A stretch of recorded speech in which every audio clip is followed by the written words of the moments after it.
आज की इस क्लास के अंदर हम देखने वाले हैं BA first second third year के अंदर जो reference to the context explanation आता है, इसको कैसे लिखी, कैसे याद करी, इसकी क्या ट्रिक है, जो पॉइंट्स सभी के अंदर काम आएंगे। आप ये चाहे प्ले हो, चाहे कोई भी नाटक हो यानी प्ले, या नोवेल हो, या कोई भी पोएम हो, इसी के अंदर ये ऐसे पूछा जाता है हमसे। ये थर्ड सेमेस्टर के अंदर, फोर्थ सेमेस्टर के अंदर, फिफ्थ सेमेस्टर को आपको देखने को मिलता है। यहाँ पे जो सबसे पहला पॉइंट है, हमें डालना है कॉन्टेक्स्ट। कॉन्टेक्स्ट के अंदर क्या डालने, जो ये लाइन है ना, कॉमन है। These lines have been taken from, कहाँ से लिया गया है, द पोएम, प्ले, नोवेल। अगर यहाँ पे नोवेल से पूछा गया तो आप नोवेल का नाम लिखें, या पोएम, तो ये वर्ड यहाँ पे आपको याद रखना है। फिर जो नोवेल या पोएम का जो नाम है वो यहाँ पे आपको नाम डालना है। फिर रिटन बाय, किसके द्वारा लिखा गया है, उस ऑथर का नाम डालना है, पोइट का नाम, समझ गए होंगे।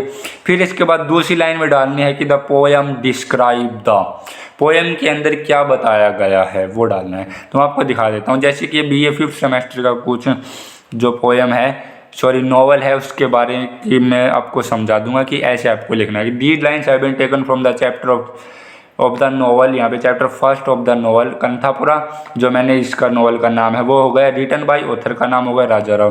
The novel describes the events before the freedom of India, जो कि इस नोवेल के अंदर बताया गया है, वो हमने यहाँ पे 2-3 लाइन में लिख दिया है। इसके बाद जो अगला स्टेप है वो हमारा क्या है, एक्सप्लेनेशन का। एक्सप्लेनेशन का स्टेप डालने के बाद आपको ये लाइन तो रट लेना कि in these lines the narrator describes. Narrator word अच्छा रहेगा, पोइट या पोइट का नाम लिखोगे तो इससे अच्छा तो नरेटर का नाम अच्छा है, तो आप यहाँ पे नरेटर ही यूज करें। In these lines the narrator describes, कि इसके अंदर नरेटर ने ये चीज़ें वर्णन किया है, जो आप स्टेंजा पढ़ोगे तब पता लगेगा। इस स्टेंजा को, जैसे कि इसके अंदर the narrator describe the movement of carts through the village Kanthapura, these carts move, जैसे कि इस के अंदर ये जो लाइन लिखी गई है, इसको आप अपनी लैंग्वेज में भी लिख सकते हो इजी करके। ज़रूरी नहीं है कि आप एग्जाम नोट्स गाइड के अंदर जो लिखा है वही लिखें। इसके बाद आपको क्या करना है, इसके बाद आपको थर्ड पॉइंट डालना है कमेंट का। कमेंट का जो पॉइंट डालना है, इसके अंदर ये सब कुछ बातें लिखनी है आपको। ऐसी कुछ बातें गाइड के अंदर, एग्जाम नोट्स के अंदर, बुक के अंदर कोई नहीं बताएगा, ठीक है ना ही उनके अंदर आपको देखने को मिलते हैं। जो मैंने आपको बता दिया वही लिखना है। तो अगर अभी तक आपने वीडियो को लाइक तक नहीं किया तो यार वीडियो को लाइक ज़रूर कर दें, एक प्यारा सा कमेंट ज़रूर करके बताएं कि आपको ये वीडियो कैसी लगी। जो ये वीडियो है आपको सभी पोएम्स के अंदर काम आएगी, बीए हो चाहे आप किसी और भी आगे या आप एमए में जाओगे तब भी आपके काम आएगी। तो यहाँ पे सबसे पहला जो पॉइंट डालना, main point of the standards lines poem in one line.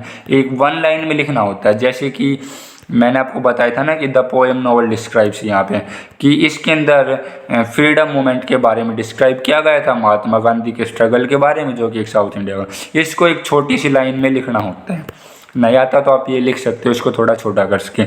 Her stanza की आपको यही जो लाइन है वो उठानी है और यहाँ पे बिल्कुल चिपका देनी है। इसके बाद आपको क्या करना, फॉर्म ऑफ पोइट्री, पोइट्री किस टाइप की है, जैसे सोनेट हो गया, लिरिक, एलिजी, ड्रामेटिक, ये सब कुछ आपको पोएम पढ़ने पर पता लगेगा। कंप्लीट पोएम, ये जो समरी पढ़ोगे ना पोएम की, उसके अंदर पता लग जाएगी कि कैसी है। जैसे कि सोनेट क्या हुआ है, जो 14 लाइन्स के अंदर लिखी जाती है। और जो लिरिक क्या हो गया, जैसे कि जिसके अंदर एक व्यक्ति के बारे में और बहुत सारे लोगों के बारे में डिस्कस किया जाता है, वो यानी कि 50 से 60 पैराग्राफ के अंदर ख़त्म कर दिया जाए, वो होता है लिरिक। और ऐसे एक ओड होता है, इसके ऊपर डिटेल में बताऊंगा ये क्या क्या होते हैं। तो कहने का भाव ये है कि आप समझ गए होंगे कि ये जो फॉर्म ऑफ पोइट्री है ये पढ़ने से पता लगेगा। फिर इसके बाद यहाँ पे आपको देखना है कि जैसे कि लैंग्वेज कैसी है, ये वाली लाइन आपको लिखनी है, ठीक है। फिर जैसे यहाँ पे आपको पता चलता फिगर ऑफ स्पीच, कि भाई कैसा इसके अंदर पोएम के अंदर फिगर ऑफ स्पीच है, जैसे कि अलंकार। अगर आपको ये नहीं पता है तो आप यहाँ पे ये लिख सकते हैं कि figure of speech is beautifully used. फिर यहाँ पे जो हमें राइमिंग स्कीम होती है देखने को मिलती है कि जैसे ए करके होती है, बी करके होती हैं। तो ये सब कुछ बातें आपको ध्यान में रखनी है। तो अगर आपको राइम स्कीम नहीं पता तो आप यहाँ पे लिख सकते हैं कि भाई rhyme scheme has been used. ये तो था पोएम से रिलेटेड। अगर पोएम ना हो तो उसके अलावा नोवेल हो गया, या फिर प्ले हो गया, उसके अंदर कैसे लिखें, उसके अंदर आपको यहाँ पे मेन पॉइंट उठा लेना स्टैंजा का, जो मैंने आपको बताया। फिर यहाँ पे आपको क्या करना है कि ये वाली लाइन उठा लेनी है, ठीक है, और इनके अलावा कुछ नहीं करना, बस ये 2 लाइन और एक जो एक इसके बाद एक ऐड और कर लेना यहाँ पर, the words of choice is absolutely appropriate. ये 3 लाइन आप लिख सकते हैं, इसके पोएम के अलावा कोई भी आपसे रेफरेंस टू टेक्स्ट पूछा जाए। तो उम्मीद करता हूँ आज की वीडियो अच्छी लगी है तो वीडियो को लाइक करें और चैनल को सब्सक्राइब ज़रूर करें।